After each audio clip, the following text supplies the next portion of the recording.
কর্মের সঙ্গে আপনারা সবাই পরিচিত, কিন্তু কর্মফলের নিয়ম কেউ জানে না।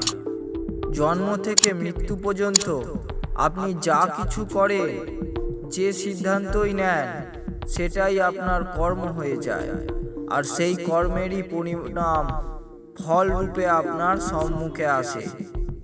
যেমন একজন মালি যে প্রতিদিন বাগানের গাছে জল দেয়, মাটিকে কর্ষণ করে, রোদের হাত থেকে বাঁচানোর জন্য ছায়া প্রদান করে, যখন সেই বাগান এক সুন্দর পুষ্প দ্বারা আবৃত হয়ে যায়, তখন সেটাই মালির কর্মফল হয়ে যায়।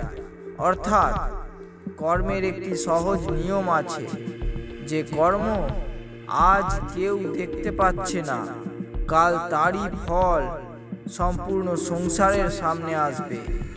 সেই জন্য ধৈর্য ধরুন আর সুকর্ম করতে থাকুন, একদিন ফল অবশ্যই লাভ করবে।